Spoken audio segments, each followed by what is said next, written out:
Hello, everybody, and welcome to Lads on Tour. I'm one of your hosts, Stars of COVID, and I really need a proper first name.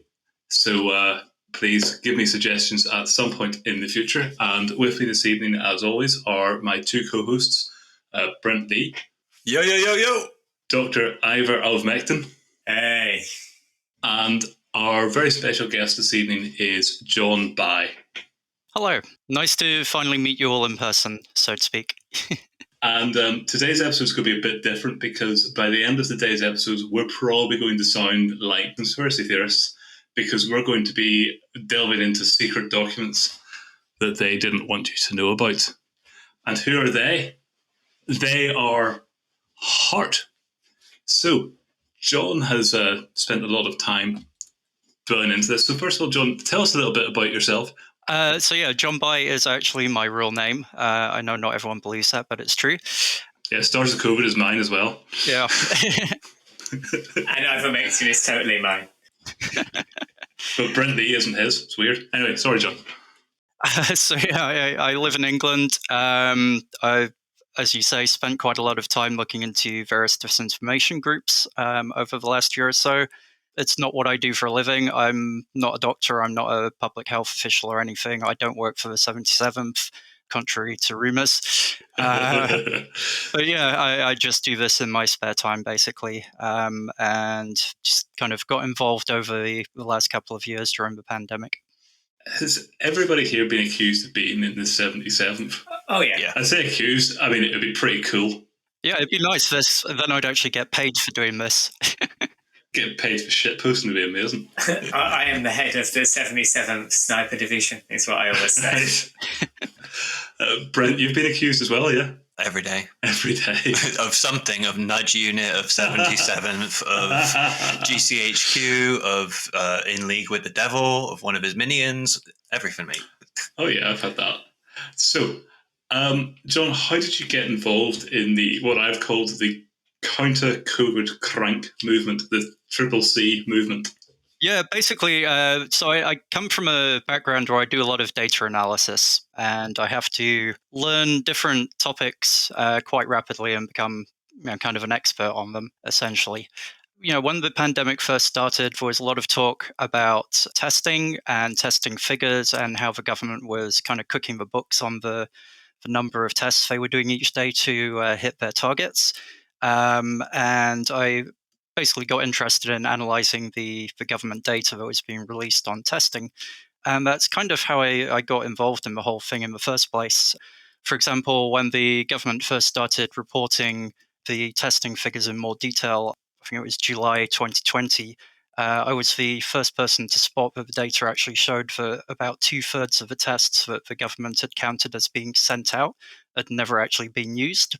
So when they were claiming they'd done 100,000 tests in a day at the end of April, that was a lie. And basically, I did a lot of work looking through the data, understanding the data, going through all the data definitions, double checking all my figures, checking my calculations, making sure all of the assumptions I'd made were correct. And sadly, a lot of people on Twitter weren't doing that.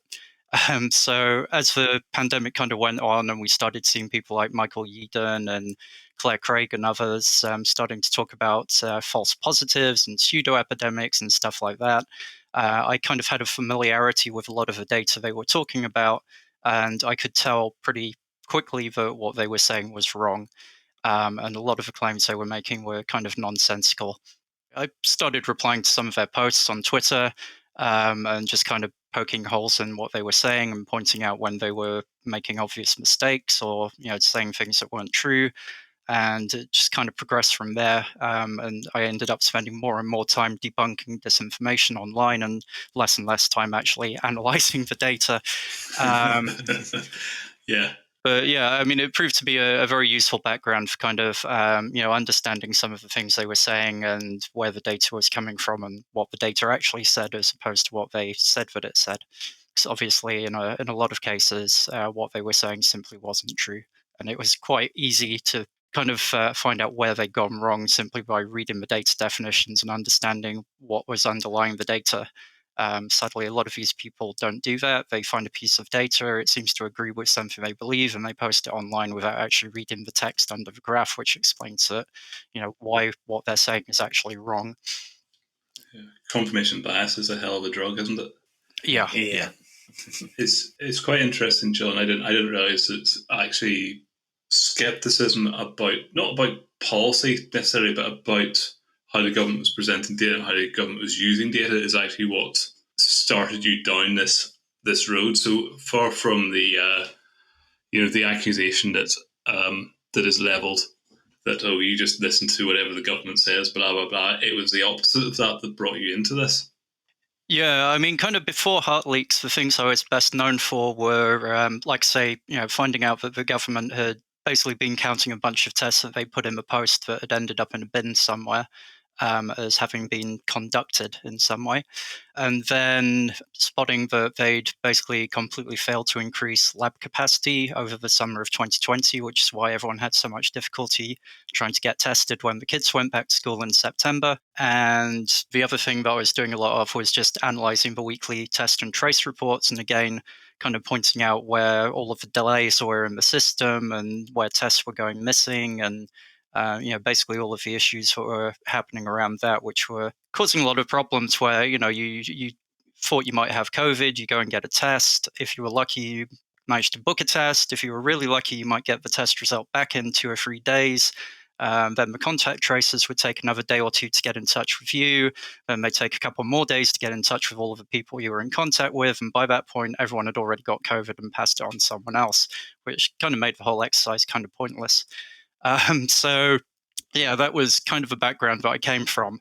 But then, like I say, I got more and more involved in kind of debunking some of the obviously false information that was going around online from other people who were, in some cases, looking at the same data I was and just completely misunderstanding it. So that's sort of like a paradox in a way, because these people like Yeadon, Craig, etc., they sell themselves as like the real skeptics of the data, but their claims are just completely wrong. The government was like under testing by what you're saying and lying about how many they were doing, not deliberately doing loads to get a massive number. So it's the exact opposite of what was being claimed. Yeah, I think, obviously, once we got into 2021, the system was in a much better state. There was, plenty of lab capacity and the contact tracing was a bit more routine. But certainly in the first year of the pandemic, there was a lot of times when it was really quite chaotic. And I remember there was, I think it was a Times story about how people were kind of adding up numbers on paper to figure out how many tests had been done each day and how many cases were and stuff like that, because there was no central system for processing all of this data. Thankfully, we're in a much better position now, and obviously the guys behind the government dashboard, for example, did a fantastic job on just exposing a vast amount of data in huge detail on everything from how many tests were being conducted to how many cases there were to how many people were ending up in hospital or sadly dying. And just for the quantity and quality of the data that we were getting got a lot better as time went by. But yeah, like I say, obviously people were then digging into that data and not necessarily understanding what it was saying. And because I'd spent a lot of time looking at that data myself, I could often understand kind of where the errors or misrepresentations, as it were in what they were saying. I agree with you a lot about the dashboard. The data there is really good, and I haven't even dug into the stuff that you can pull out, via the APIs and so on. But there's a ton of really good stuff there. People have done an amazing job. So let's get on to HART. Who even are HART? So yeah, HART are one of the big kind of COVID skeptic groups in the UK. They started up right at the beginning of 2021. I think the founders, Anna Rayner and Maurice Bernard, were literally jumping into their chat room as clocks struck midnight on New Year's Day 2021. I guess they didn't have anything better to do. And yeah, they just kind of gathered a lot of people like Michael Yeadon, Claire Craig, Norman Fenton, and a bunch of kind of varying levels from outright cranks like Anna Rayner herself, who's a homeopath who claims to treat autism supposedly caused by vaccines, to at the other end of the scale, relatively respectable scientists and academics who've somehow ended up in this group full of cranks. We've got people like Carol Sikora, for example, who actually left one group, Panda, because of something they said about vaccines, and joined HART, who have said even worse things about vaccines, and bafflingly is still a member of the group. Yeah, it's quite a mixed bag. Obviously, in public, they claim to be this group of respectable scientists and academics and medics and so on who are just kind of countering the narrative and offering the other side of the argument or whatever. But in private, a lot of the things that they were saying were just absolutely crazy. So that's one of the kind of main learnings that we've got from the HART leaks is just kind of what these people have been saying in private versus what they've been saying in public. And obviously, as time has gone by, they've become more and more outspoken in public, and they're now kind of openly claiming that vaccines are causing vast amounts of harm, and all of these other things that they'd previously kept under wraps because they didn't want to get called anti-vax. Obviously, the cat's out of the bag on that now. You mentioned Panda in your answer there. What are these people linked to other organizations? Oh, yes. So it's a real rat's nest. It's a huge conspiracy. It is. I feel kind of like that famous meme of the guy, with a big board full of interlocking strings and photos pointing at things going, yeah, that's just kind of reality with these guys, bizarrely enough. There are just a ridiculous number of groups, even just in the UK, but also in other countries as well that they have links to. And there's a lot of kind of shared membership between different groups. Obviously you've got Us for Them, for example, who claim to be a parents group, but have suspiciously good ties to, conservative backbenchers and the people who fund and provide PR for them. They've campaigned against basically anything that would stop children from catching COVID in school, from school closures. You can kind of understand no one wants schools closed in an ideal world, but at the same time, they're complaining about testing, masks, vaccines, even having the windows open. Basically, anything that might stop kids from catching COVID, they don't seem to like for some reason. I can remember being in school after lunchtime whenever we played football, and that room needed ventilation, COVID or no COVID. Yep. So for example, Ros Jones used to be listed as a member of our senior leadership team. She's also a prominent member of HART.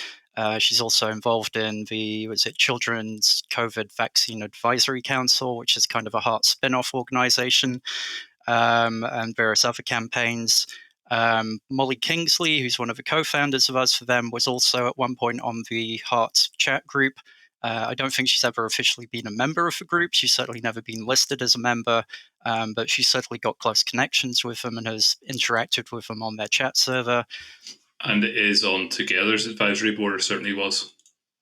Yes, which I think, interestingly, she now denies, even though people have screenshots of a website when it listed her as being a member. I can tell you better than that. I will. So this is the bit that I can plug. If you go to starsofcovid.github.io and you do a search for people from Molly Kingsley, you will be taken directly to the page of Molly Kingsley on it and the other people who she was on the Together board. And you can click right through to the archive.org screenshots. So that is starsofcovid.github.io. Now, to be fair, there are things which John's mentioned which I need to go and try to add to it. But it's a worthwhile resource. It's not often I get to plug something. Sorry, John. Always be closing. Buy COVID-19 Ultimate Misinformation Multiple Dead Horses edition in December. Brilliant. I wish I had something to plug now. Sadly, all I have to plug is my Twitter account, which you can find as John By on Twitter. Very imaginative. So yeah, other groups, you've got Bird, who are one of the groups that pushes ivermectin in the UK. Tess Laurie is involved with them. She's also a member of HART. Edmund Fordham, another HART member, was working with Bird as well. And various other people have also been involved with them. You've got the Smile Free campaign, which is Gary Sidley. He's a HART member. What else have we got here? So the Children's COVID Vaccine Advisory Council I've already mentioned. They had a open letter that they published and delivered to the JCVI. The people who delivered that letter to the JCVI were Ros Jones, who we've already talked about, and Anna Rayner, who we've also talked about. She was the co-founder of HART. She's also obviously very involved with this other spin-off group. Various members of the group are involved with Children's Health Defense, which is a notorious US anti-vax group that's been around for years. Liz Evans, who's a HART member, is on their EU branch. Michael Yeadon spoke one of their conferences in Sweden about digital tyranny. Ros Jones is an advisor to their new UK branch. Again, she's also been involved with us for them in the past, so, they keep complaining about people saying they have links to anti-vaxxers. Well, here's one of their former leaders who's now an advisor to a well-known international anti-vax group. What else have we got? Collateral Global. Some of HART's members moved to Collateral Global after HART kind of got exposed as a bunch of cranks, because Collateral Global, on the face of it at least, are somewhat more respectable. But then we also know now, thanks to HART leaks, that, for example, Snetra Gupta and other members of Collateral Global were actually helping HART recruit members when they first started up. And we're also in regular contact with Michael Yeadon in early 2021 as well. Apart from that, no problems. Yeah. So the COVID-19 Assembly involves a variety of people, including Toby Young, who runs Daily Skeptics, Martin Kulldorff, who's one of the guys from the Great Barrington Declaration. They came up with this idea of doing a death audit, where they would basically go through all of the COVID deaths in the UK and basically make sure that they were actually caused by COVID. Because obviously, Claire Craig in particular was going around saying a lot of these deaths were, being misdiagnosed, and they were actually dying of other things and then just being labeled as COVID because either false positive tests or because they just happened to have COVID at the time they died, but it didn't actually kill them. Tell me this, have you found, and maybe we should put this to them, but have you found any evidence that COVID-19 Assembly has completed even one death audit at any point? None whatsoever. There is absolutely no information about it on their website except for the page announcing its start, which basically they got Claire Craig to be the figurehead for it. She did this appeal video where she, said, "Hey, we're going to go audit every death and check whether it was actually COVID." Meanwhile, in the HART chat, she was privately admitting to other people that there was no way they could possibly do this, but they had to sound serious. Presumably, they had to sound serious so they could raise the funds to not do it, essentially. So it's very dodgy. So you did find evidence that they raised money? They had a crowdfunding page for it. I'm not sure exactly how much money they raised from this particular campaign, but I have no idea where that money went to. It's still active, even though the company has now defunct, yeah. It's still active. Hi everyone, this is post-production Stars of COVID. I bet you didn't think I existed, nor did I. But on the 10th of September, COVID-19 Assembly put out a couple of tweets which are relevant to the discussion about whether or not they have dissolved. So I will read them out. Notice: COVID-19 Assembly has been a trading name of Global Crisis Research Limited since early July 2021. It is a non-profit company limited by guarantee. When COVID-19 Assembly was launched in November 2020, we accidentally registered it as a company limited by shares. Next tweet, but the company documents were written to show it was a non-profit. In July 2021, we decided to do it properly and let the original company dissolve. Some people have seen the original company dissolve, yet never checked to see that we were actually using a new company name. Every person who made a donation to COVID-19 Assembly received at least one email from us at the end of 2021 giving a full update on what we had been doing for the year. Thanks for all your support over the last 2 years. Now, I'm recording this on the 12th of September at 18:52. And I went to Company House and I've had a look. And there is a company called Global Crisis Research Limited. They filed an incorporation document on the 15th of July 2021. and a confirmation statement on the 1st of August 2022. What they have not filed at any point, and to be fair, I don't know enough about these things to know if they should have done by now, there are still no accounts. So, look, you can take from that all you wish, but obviously we need to make sure the podcast is as accurate as possible, and so we're doing post-production now. Anyway, back to the show. Yeah. So they occasionally they've had a couple of posts on Twitter recently, just to keep things ticking over.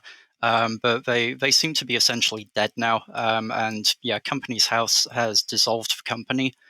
They've never submitted any records, any kind of accounts for the time they were active. So we have no idea how much money they raised or where it went to or who was responsible. That money just vanished into a black hole. They were also involved in one of the legal cases against vaccinating children. I think it was one for 11 to 15-year-olds that was kicked out of court as completely without merit. And again, we have no idea how much of the money they raised for that court case actually got spent on it. But yeah, it's just kind of vanished now. So if you're a journalist, and it's unlikely that we have managed, maybe we do, if you're a journalist and you're listening to this tonight, you need to investigate this. Okay, so let's get back round to HART. Although I feel like we could talk about COVID-19 Assembly for weeks, and if they've behaved as I think they've behaved, and I'm not sure, but if they've behaved as I think they've behaved, it's absolutely disgusting. Right, anyway, back to HART. What was HART's aims? How did they describe themselves whenever they got started? Yeah, so when they first started up, basically their idea was that they were going to influence politicians and basically work with COVID skeptics, particularly on the conservative backbenches, but they were also trying to find MPs from other parties as well that might be interested and give them information to basically help push back against the public health measures that the government was taking.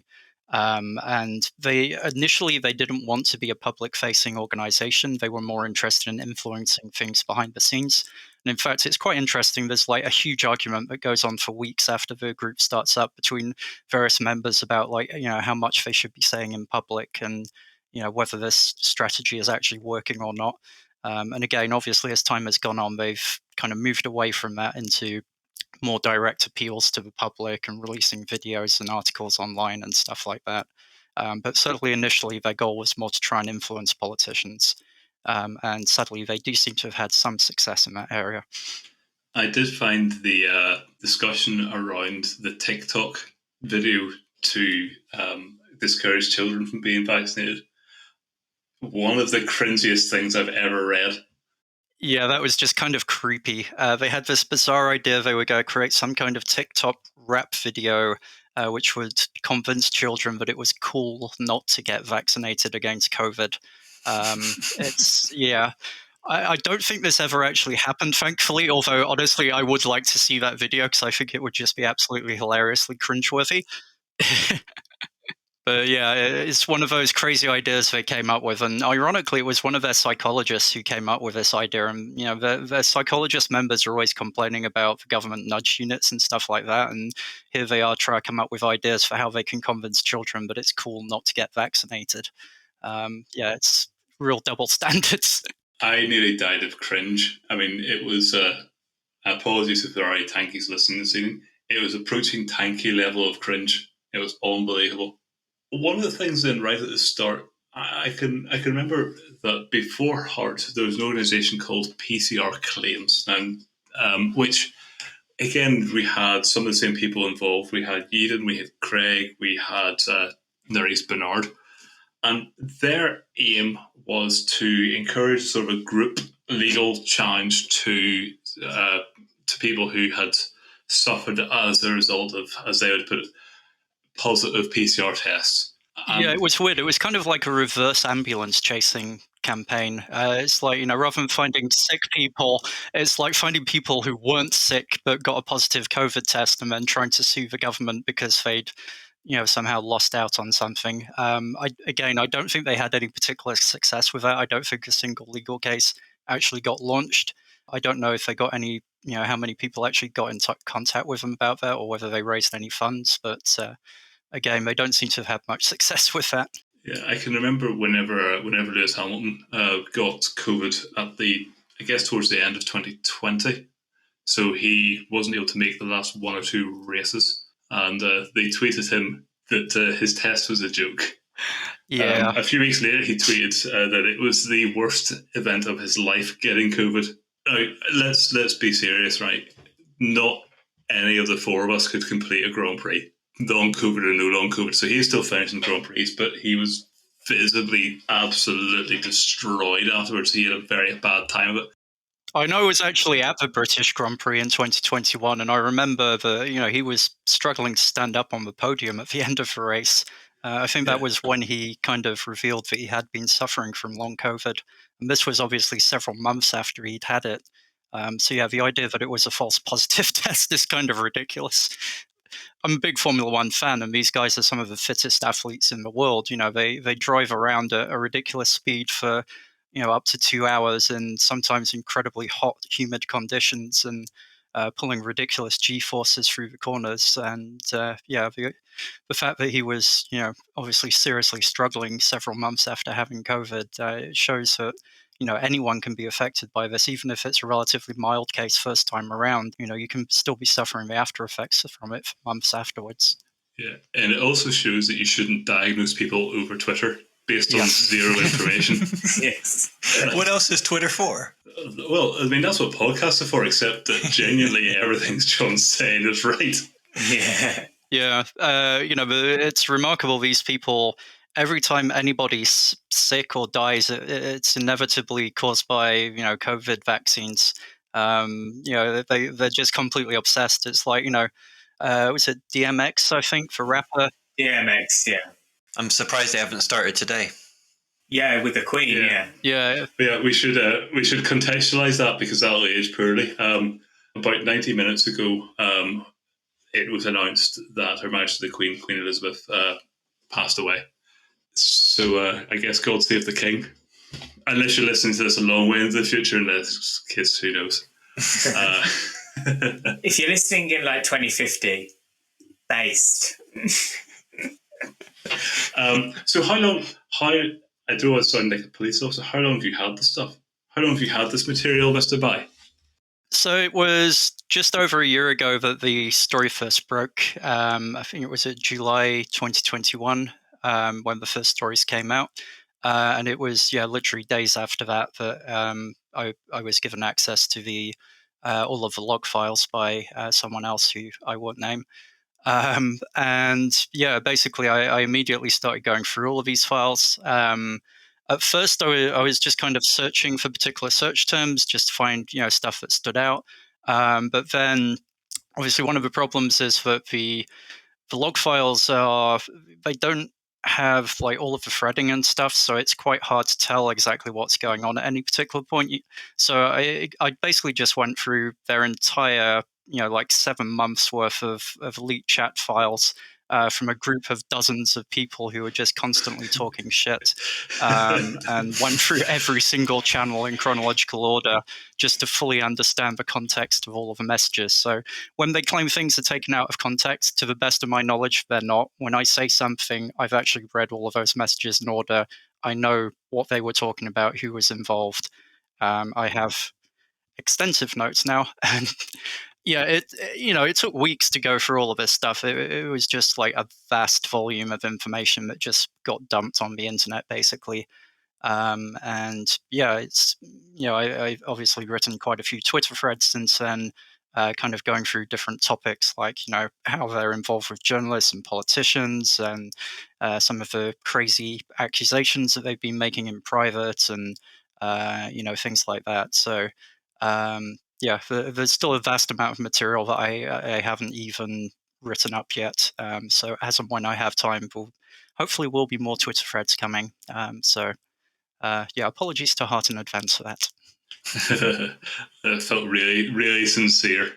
I think that it's quite interesting how the denial of these secrets were distributed, and I think that the distributed denial of their secrets is an interesting place to discover more.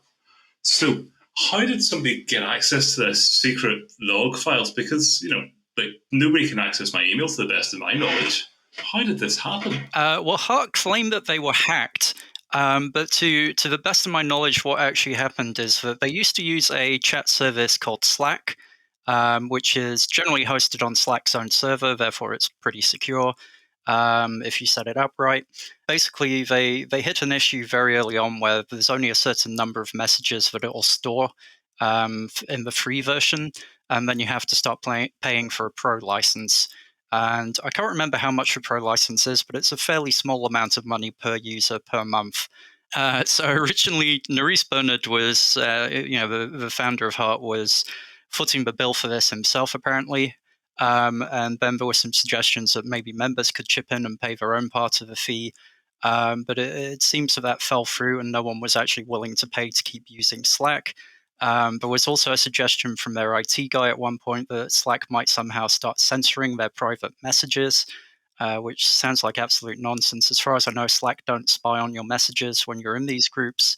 The idea that they would somehow, part of big tech and some kind of sinister conspiracy would start disappearing their messages, and they'd have no record of this for when Nuremberg 2.0 came around.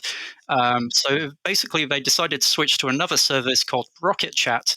And Rocket Chat they could install on their own web server and run as a service themselves, which sounds great, except that when they did this, they forgot to secure it properly.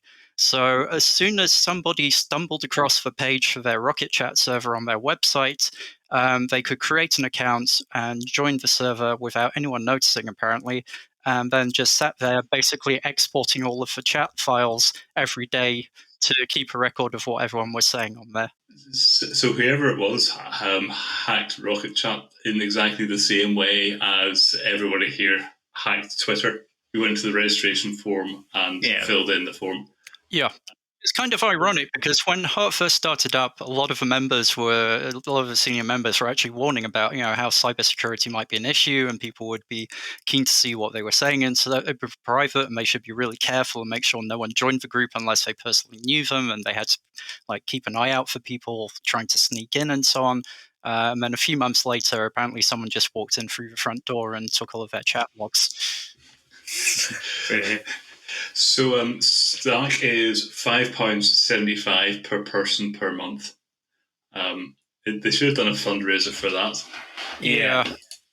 So what are your favourite highlights in the logs? I say favourite. I don't know if that's exactly the right word. Yeah. Yeah. Most amusing, maybe? I don't know. Yeah, I mean, obviously, there's a lot of really useful information that came out of it about their connections with other groups, with journalists, with politicians. There's also a vast amount of information in there about exactly how they developed this idea that the COVID vaccines had somehow actually caused the huge spike in cases that we had over the winter of 2020 to 21. Apparently, it wasn't the Kent variant, according to them. It was the COVID vaccines that somehow caused the COVID outbreak. And then, there's just all kinds of craziness in there as well about, people seriously discussing whether the COVID vaccines make you magnetic. People posting stories about, that they might interact with 5G signals and stuff like that. But, stuff about mind control. It gets pretty wild at times. I mean, the vaccine stuff, magnetism, they actually stuck magnets to one of their members, Tony Hinton's arm in a pub after a protest march in London. Sadly, I haven't seen the video of this. Apparently, there was a video posted on the chat group, but I haven't had access to that. But yeah, apparently there's a video somewhere of them sticking magnets to Tony Hinton's arm, which is why we somehow sometimes jokingly refer to him now as Magneto. So that was one of the kind of funnier episodes, I guess.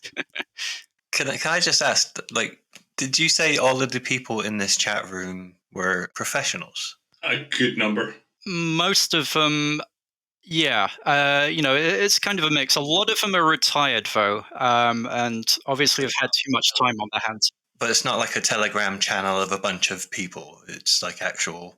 No, this is actual members of HART. Not all of them are public members. They have a lot of members. They're like monsters. They keep in the basement and don't let out in public. So, like, they've never publicly admitted, I don't think, that Anna Rayner is their co-founder. Although I think the Together website actually now lists her as that, ironically. Yeah, I was just asking that because like the topics you were just saying, it just sounds like a random conspiracy theorist Telegram channel that I come across now. It very much is. I mean, there's a lot of stuff in there about the WEF, the WHO, Klaus Schwab, Bill Gates. Yeah, a lot of them seem to believe in a lot of very wild conspiracy theories. And then, the stuff about the COVID vaccines, some of it's just absolutely crazy. They're sharing videos asking if the COVID vaccine is a bioweapon and accusing people of crimes against humanity. You've got Anna Debusseray, who's that lawyer. Yeah. There's a whole thing with her about was she even in the army? Because like her LinkedIn says like 6 months, and she says like 10 years. Yeah, it's funny. She self-identifies as a trained assassin on the basis that she apparently went on a training course at Sandhurst, and that's where Colonel Gaddafi went, apparently. But as far as we know, I think she was actually in the Territorial Army, not the actual army. I could be wrong about that, but yeah, she claims to have been in the army. She's now a lawyer. I don't think she's doing anything actually legal at the moment. She hasn't tweeted in like 8 months. Yeah, so she left Twitter, but she's still on Telegram.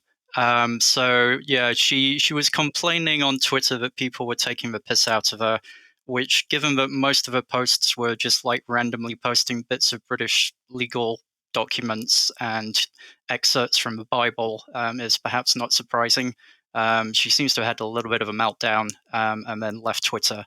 But she's still posting on Telegram, and she's still going on about Nuremberg trials and war crimes, and warning that nurses could get hung for their involvement in the COVID vaccine program.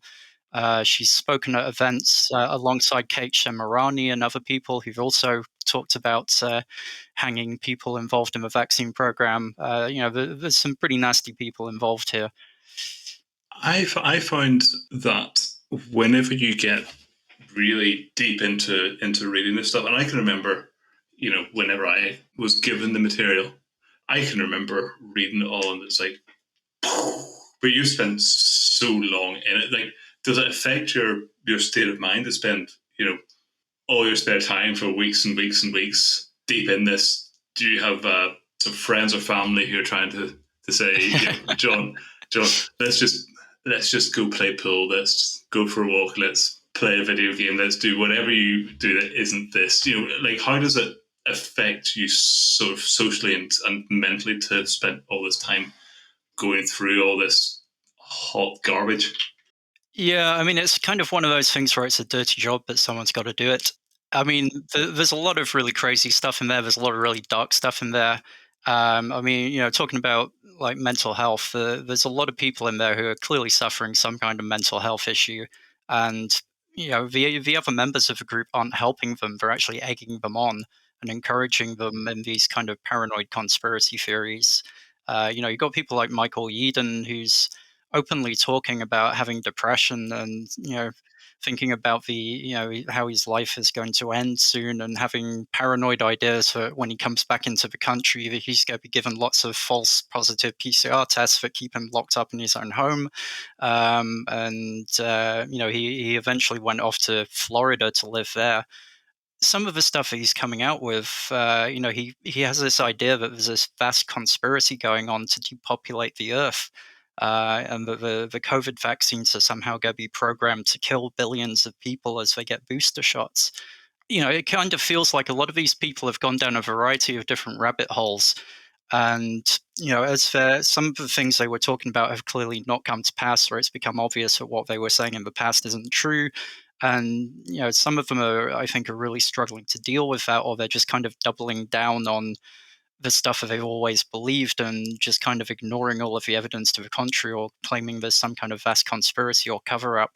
Some of the things they say are just crazy and bizarre. Like, when was it Captain Tom died? There was a lot of stuff in the news about that, obviously. And they immediately started talking about whether or not he'd been vaccinated for COVID.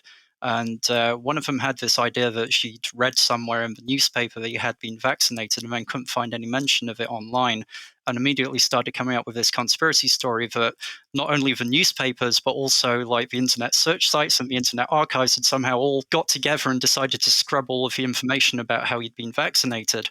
And of course, he hadn't been vaccinated. He was on holiday in Bahamas or something when the vaccine rollout started, and then when he came back, he caught pneumonia and was in hospital, and they couldn't give it to him. So yeah, it's some of the stuff they come out with is just really bizarre. What you described there, where somebody thinks they remember something, but it's not quite the case, is that, this is a question for Brent, is that how the Mandela effect happens effectively? Essentially, yeah. It's just remembering it wrong.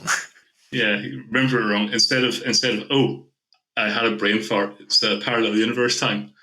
We should also throw in here with Yeadon that he has really, really, really gone down the rabbit hole now.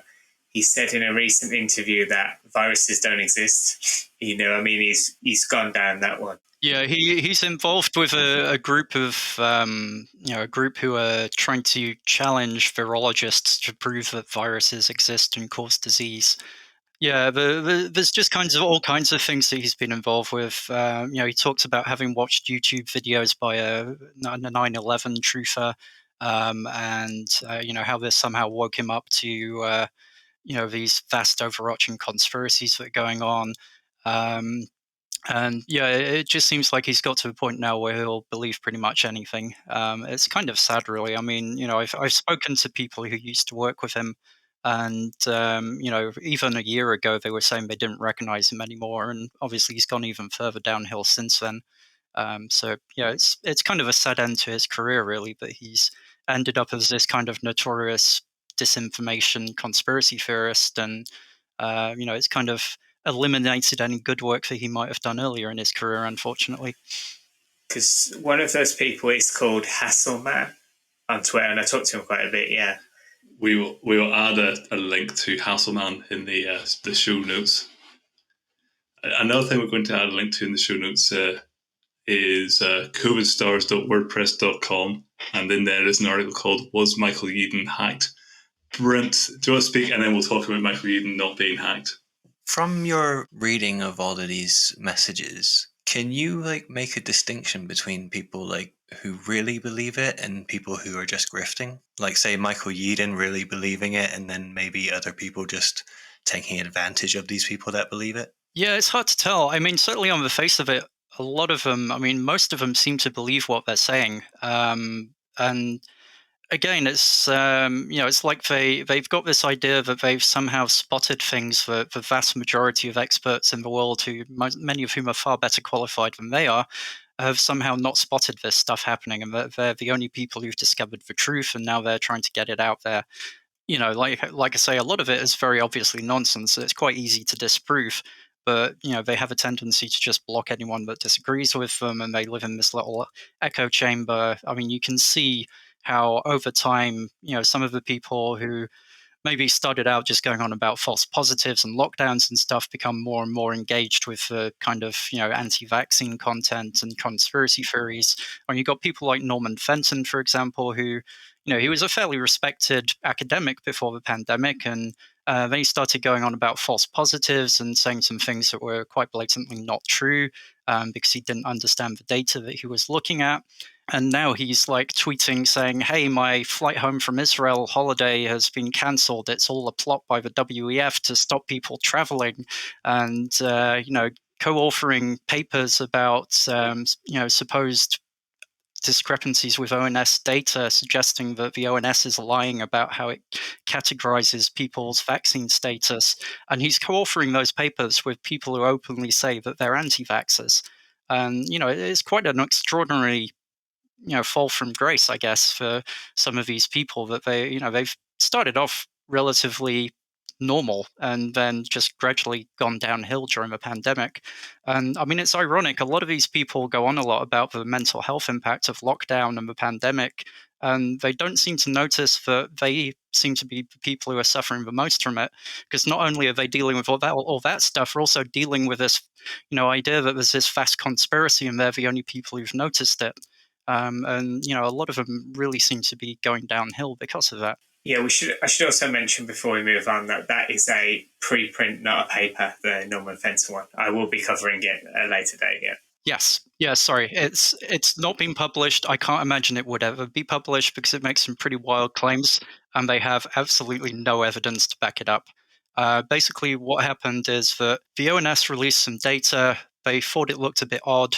They basically ignored what everybody told them was the explanation for this and instead decided that the ONS was lying about the data. They then essentially got Joel Smalley to make up their own set of data. Oh, no. Yeah, so it's one of Joel Smalley's notorious false baselines where basically he's decided people die at the same rate throughout the year. There's people don't die more often in the winter. It's just a flat baseline through the entire year. And any deaths above that level are therefore excess deaths and must be caused by the vaccine. And that's basically, there's an entire section of the preprint paper which is basically saying, hey, when the vaccine rollout started, there was this huge spike in excess deaths, and we're going to say that that was caused by the vaccine and that the ONS was miscategorizing people as not being vaccinated for the first 2 weeks they were vaccinated, even though the ONS data contains a specific category for people within the first 3 weeks after vaccination. They basically just assume that that's nonsense and the ONS were miscategorizing people. That spike in deaths does not exist. The only reason it exists in their paper is because Joel Smalley assumed that people died at the same rate in winter as they do in the middle of summer, which is not true. So he basically created a bunch of excess deaths which don't even exist and then assigned them all to the small percentage of people who hadn't yet been vaccinated in some of the older age groups, which inevitably creates a huge spike in death rates in that group. But it doesn't exist. There's no evidence at all to support it. If you look at the raw data, there's there's no spike in in deaths in those age groups to go with that. He's literally just moved deaths from one group to another, and as that groups get smaller and smaller, there's obviously a huge spike in the number of deaths in that group. It's very obviously wrong, and the fact that it's not just Norman Fenton. There's some of his colleagues as well at Queen Mary University London were also co-authors on that paper, and they've all stood behind it and promoted it, even when people have pointed out the numerous errors. I think the funniest one is at one point they claim that the ONS data is faulty because the population numbers don't add up. Basically, the total population goes up for the first 11 weeks of the year, and then it starts going down. The reason that happens is because the data set that the ONS is using is based on the 2011 census, and it only includes people aged over 10. So for the first 11 weeks of the year, as people turn 10, they get added to the total population. Once you get 10 years past the census, there's nobody else to be added, so that stops happening, and then the population starts going down again as people die, as you would expect. And people have pointed this out to them. It's a pretty obvious explanation. That's still in their preprint. They haven't removed that section from the preprint, even though it's just obvious nonsense. And it's just, again, because they haven't taken the time to understand the data that they're citing. I really wish that we'd asked Dr. Oliver this last time. That preprint, right? Let's assume that while it hasn't been successfully peer-reviewed, somebody has had a look at it and went, this is bollocks, mate. Is there any way of telling that has happened? Or is it just sit in preprint until it's through or not through and just sits in preprint forever? Yeah, I'm not sure. I've got a feeling they have said at some point that it had been submitted somewhere, but obviously wherever they submitted hasn't published it. And, it could be anywhere. I mean, there's a lot of journals out there of varying quality levels, so who knows? The whole thing is just a mess. So you talked about backbench Conservative MPs, although as they seem to be now frontbench Conservative MP. Well, no, that's maybe not the case yet. Some of them are, sadly, yeah. So, for example, Steve Baker. So, Steve Baker is working at the Northern Ireland office now. Good luck, Northern Ireland. We're really sorry about that. But yeah, he was one of the leaders of the COVID recovery group of Tory backbench MPs. And they were in contact with HART right from the beginning, before the group even publicly launched. They gave HART advice. So, for example, we know that they advised HART to go away and try and create a story that they could get behind, and to do these kind of weekly bulletins that they would send to all of the MPs. HART went away and did that. That kind of culminated in the notorious March bulletin, where HART suggested, but just asking questions, that the COVID vaccines were actually causing people to die from COVID. There was a huge uproar about that, and again, some MPs actually came out and defended them over that bulletin. Yeah, and there's also it's not HART, it's Collateral Global, but there's the all party parliamentary group on pandemic response and recovery. Yes. Which Collateral Global acts as the group secretariat. So I assume that I'm not quite sure what that means if they organise it, they take them in. I'm not quite sure what secretariat does. It's kind of a weird one because Collateral Global are listed on the interests form for the group as funding the APPG and also, like you say, providing the secretariat. But when they release minutes of their meetings, the secretariat are listed as Gemma Moran and Rachel Marcus, who are both members of HART. They're not listed anywhere on Collateral Global's website, so we don't know if they're also secretly members of Collateral Global or if the records are actually incorrect and Collateral Global have basically outsourced the running of this all-party parliamentary group to a pair of people from HART. The interesting thing is that in chat logs, both of these people come out apparently supporting Michael Yeadon's conspiracy theories about depopulating the Earth. So we seem to have a pair of anti-vax conspiracy theorists who are not only providing the secretariat services for this all-party parliamentary group on pandemics, but are also basically inviting all of their friends and colleagues to come and speak to MPs. So when you go through their meetings, I think something like 80 or 90% of the people who speak at their meetings are HART members, Collateral Global members, or friends of them. I think at one point they even got Claire Craig's brother to speak to the group, which is really scraping the bottom of the barrel. I think he's like a constitutional lawyer or something. But obviously, when they introduce these people, they don't say, "Hey, this is a HART member, this is a HART member, and this is a HART member too." They introduce them based on which university they work at, or what their background is, or whatever. So I have no idea if the MPs who are sitting on this group actually have any idea that they're basically just being presented with a bunch of friends and family of the people who run it. Publicly, they say, "Hey, we're here to listen to both sides." But what actually happens is for a bunch of people who agree with each other speak to the MPs and give them all the same story, and then every month their minutes say everyone agreed that, and then whatever the subject was, like lockdowns are bad, or masks don't work, or whatever. If you look at the minutes, a lot of the people who are members of this group don't actually show up to any of the meetings, so I don't know if how much of this information is getting through to them. But you do have several MPs who show up each week and basically get fed a bunch of information by one side of the story, and a lot of what they're being told is at best misleading. And we have no idea how much impact that's having. But you've got Esther McVeigh, who's a fairly prominent MP, who's chairing this group. She's basically just getting fed the same line every month by the people who are running this group for her.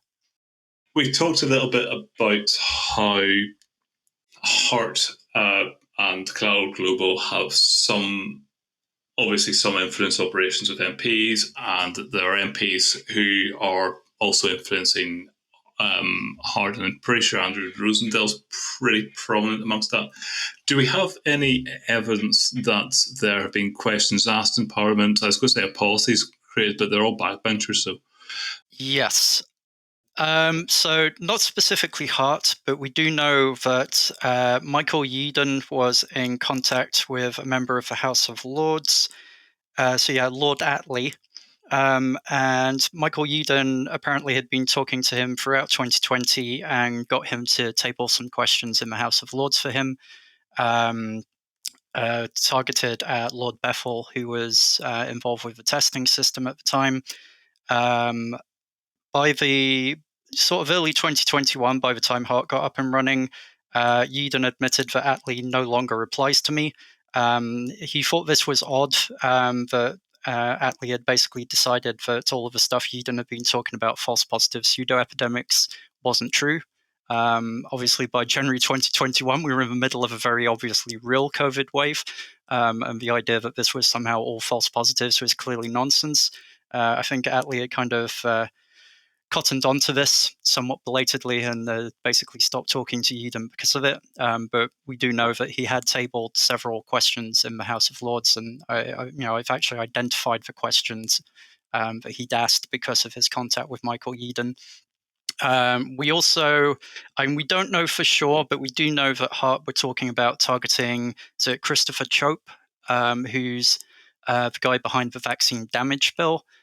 He also now has his own all-party parliamentary group on COVID vaccine damage, which just started up over the summer. They haven't published any information about the group yet. They haven't got any members list or minutes from the meetings or anything yet. I have actually emailed him to ask him for that because legally they have to provide that information on request. I haven't heard anything back yet, but I will let you know if I do. But yeah, again, it's another group that started up within Parliament, which may or may not have links to one or more of these groups. And it's just kind of concerning that this is kind of growing over time, if anything. And obviously, with the other thing is with the official UK COVID-19 inquiry coming up, we know that a lot of these groups have been trying to influence that. There's been letter writing campaigns with their followers. There's been direct submissions from the groups themselves. Some of these submissions are actually quoted in the terms of reference notes. So when they did a consultation on the terms of reference for the inquiry, they released a document talking about some of the submissions that they'd had, and some of those submissions we can link back to groups like HART and Us for Them and Together and so on. So I don't know if any of that has actually had an influence on the inquiry yet, but we know that some of these groups are actually trying to get themselves, I've forgotten what the technical term is, but basically they want to be involved with the inquiry and have special access to it. So again, it's something that they need to be very careful about, is just kind of understanding who it is that's submitting this information to them and being able to evaluate whether or not it can actually be trusted. Because obviously, the whole point of the inquiry is to learn what went wrong and what we can do better next time there's a pandemic, because sooner or later this is going to happen again. It might be 10 years, it might be 100 years, but one day it's going to happen again. We don't want the information that's come out of this pandemic to end up getting skewed by misinformation that's coming through from these groups. We need to listen to both sides, but at the same time, we need to make sure that the information they're giving is actually accurate. And certainly some of these groups are presenting information that's just blatantly not true. With a lot of the sort of US anti-vaxxers, like your Joe McCulloughs, your Del Bigtrees, they are really raking in the money, they're multi-millionaires. RFK Jr. especially with $50 million. Do we see that with HART and these other groups? Are they getting paid? Are they driving Rolls Royces and Bentleys or whatever? If we believe them, then no. In fact, some of them complain about how much money they've been losing, because obviously a lot of them are now out of work. Even long before HART, Claire Craig's LinkedIn said that she was working full-time on the false positive problem. The main problem for her is that there weren't a lot of false positives. But she basically has been out of work throughout the pandemic, which, given she's a pathologist, is kind of worrying. You'd think if she was any good at the job, she probably could have found a job somewhere. She has also lost her license. Oh, right, okay. Yeah, that might explain it partly as well. Yeah, that's right. She has. We don't know why. It could be she hasn't paid upkeep, or it could have been gross incompetence. We don't technically know, but she doesn't have it. We can say that. Yeah, we also know, for example, that Michael Yeadon lost a lot of his paid consultancy work. Although, as I say, he's now moved to Florida, and obviously it's a lot easier over there to kind of cash in on these things. So we don't know whether or not he's making any money from it now, but certainly, if anything, he seems to have lost money during the pandemic because of the things he was saying. And a lot of these people are retired or out of work anyway. And HART themselves, they set up a crowdfunding link on their page when they first launched, and they got some funny comments about it and took it off again. I think they only ever raised about £1,000, which again is one of the reasons why they couldn't afford a Slack license. Wow. Yo! Shots fired, shots fired. Which is obviously unlucky for them. Yeah. To be honest, I can't speak for any of us, but I know that I've spent money and not gained any money back. I'm not looking for anything now. There's no collection pot or anything to plug. But I mean, it seems to me perfectly normal that people, to be fair to HART, good grief, felt strange to say. It seems perfectly normal that people would make sacrifices to persuade other people of things that they believe or care about. It was one of the things that surprised me whenever I started reading these things, and I think, John, you said the same. I was expecting to see people who were obviously grifting, and that wasn't what I seen. Maybe with RFK and Big Tree raking in the dough, maybe it's different. I don't know, but these guys do seem to be genuine. For the most part, just badly mistaken. Yeah, and obviously a lot of the other kind of peripheral groups certainly are trying to raise money now. So we know, for example, again, Tess Laurie is involved with another group called the World Council for Health, which sounds very grandiose, but it's actually basically a bunch of like homeopaths, naturopaths, alternative medicine practitioners, anti-vaxxers. They hold what they call a Better Way conference, which they charge for. And again, they had a lot of kind of very well-known anti-vaxxers from the US, including Del Bigtree and others, who came to their conference in Bath. They've got another conference in Vienna coming up. That's not a plug, by the way. I actually do have access to their first day of their conference. They failed to lock people out after the 15-minute intro. So I think they've actually started releasing the videos for free now. So having charged people to watch them online, they're now basically giving them all away for free a few weeks later, which I guess might make people less likely to pay next time, hopefully. But again, somebody's making money off this. They were charging people for stalls at the event as well. And we know, for example, I think it was a Safer to Wait campaign, which Val Fraser, another HART member, is involved with. She was talking about how they'd given her a special discounted friends rate, essentially, for having a stall at the conference. And then we're still trying to raise money to print leaflets and stuff to give out there. So, they're all trying to find ways to make money out of it now. The Together Declaration, for example, now have their own membership scheme and are selling vastly overpriced tote bags with their logo on them. And a lot of these groups have also been involved in crowdfunding campaigns for various dubious legal cases.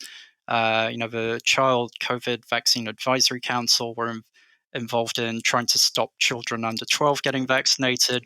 It's very important that the Child COVID Vaccine Advisory Council, is that correct? Yes. That sounds super official. That's just some cranks in a shed.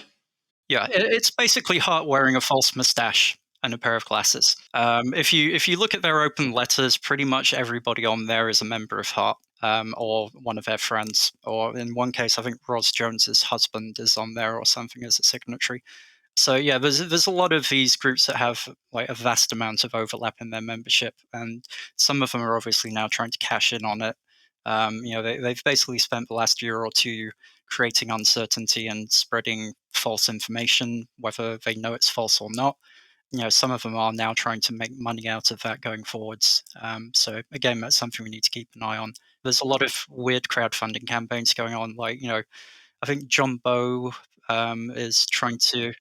Yeah, he's like trying to raise £1 million or something for some like COVID vaccine injury group. I think the last time I checked, he'd raised about 10,000. He's pretty much killed his career in the process. yeah, his thing is actually up and running, but someone actually found it. And basically the person on the other end of the line wasn't medically qualified or anything. And no one at the group was medically qualified. So they asked about a vaccine injury and they were just like, look it up on the internet, mate. That was what the response they got. Yeah, do your own research. It's actually a really important point. Like I feel very sorry for people who have taken a vaccine, and nothing like the numbers that these people think there is, but there are people who have taken these vaccines and had a difficult time and need help. And that's a real thing. No, not in anything like the numbers that these guys talk about. Absolutely not. And not with bloody magnetism or anything like that. That's stupid. But somebody who's really suffered is going to end up phoning up John Bow, his stupid charity that's literally called COVID, and get passed on to somebody who knows nothing about anything and cannot help them. And that genuinely breaks my heart. Yeah, I don't think anyone is denying that a small number of people have died or suffered serious injury as a result of being given the COVID vaccines, but they are very small numbers given that literally billions of people around the world have been given these vaccines now. The idea that there's this huge tidal wave of people dying that we somehow just haven't noticed is, yeah, it's crazy. I think it's very important that we do recognise that those people do exist, even though they are, thankfully, they're really not many. Yeah. The latest figures have, about 30 deaths, which, it's on the death certificate, it's autopsies, it's proven. Yeah. So they exist, but we have to be honest about how rare they are. And in every age group, it's much safer to be vaccinated, even with those chances. It's the numbers add up in favour of vaccination. Yeah, I mean, even when you look at children, it's like, there's well over 100 now children and teenagers have died during the pandemic because of COVID, directly because of COVID. It wasn't safer to wait for COVID. No. And the irony is that, by doing all of these things that, groups like HART and As for Them and so on were campaigning for to send kids back to school without any kind of protection, it's resulted in kids catching more dangerous variants of COVID than we have circulating at the moment. I mean, no one's saying that Omicron is completely safe, but it's obviously a lot less dangerous than, say, the Delta variant that was going around last year. So, by getting all of these kids infected earlier in the pandemic, they've probably ended up, with more harm being caused than, we've done various things to keep them safe for longer. But I think it's very difficult to say that if for somebody who's immune naive, I think it's very difficult to say that Omicron's safer than F, because obviously so few people are now between vaccination and infection. Yeah, I've seen varying things about that. I mean, I remember one study I saw said that it was kind of comparable almost to the original strain of COVID, and then like the Alpha and Delta variants were more dangerous. But like you say, it's quite hard to tell. There's a lot of different factors you have to unpick about how many people had already had COVID and maybe not known about it, and how many people had been vaccinated and whatever else. And, obviously treatments have improved over time as well. So, there's a lot of confounding factors that are quite hard to unpick. But generally, it does seem that Omicron is maybe a little bit less serious than some of the variants that we had going around last year. As far as I know, like I say, I'm not a medical professional, but from what I've read, that seems to be the case. Have any of you seen Ira Cummins' film whenever it was released for free? And by the way, thank you very much for everybody who funded his film and then was charged for it after funding the creation of it. I saw it for free because he put it up on Vimeo for free for a couple of weeks. So he really, really respected your money an awful lot by doing that. Anyway, did anybody see this film that I saw for free because he put it up on Vimeo for free despite charging people for it? I didn't watch it, no. But again, Ivor Cummins is a good example of somebody who has made a vast amount of money during the pandemic by saying things which are just obviously nonsense. I've forgotten what the figures were, but he was bringing in like tens of thousands of pounds a month, and I think he's even like bought property and stuff since then because of like all the money he's been bringing in. So when it comes to the European side of things, I think he's probably come out of the pandemic as well off as anyone has in terms of the misinformation brigade. Well, the CGI for that film is some of the worst CGI I have ever seen in my life. It is proper terrible looking. John, thanks very much for taking us through those crazy logs, and I hope that you managed to recover from the dirty work. I think we're all grateful for your time, and it's sort of it's a nice feeling to almost be on the conspiracist side of things tonight. Welcome to my world. Yeah, like I said earlier, it does feel very much like that meme of just like all of the interconnecting strands, and just for the weird thing is actually it's true in this case. There are all of these interconnected groups with overlapping membership that are all kind of secretly, talking in the background about how they're, one of the things I remember was one of their members was saying, "Hey, we should amplify this other groups that we share members with. We should amplify their message because then it looks like two independent groups agreeing with each other." And they weren't two independent groups; they were two groups that were coordinating behind the scenes to spread this message. And there were multiple people who were in both groups.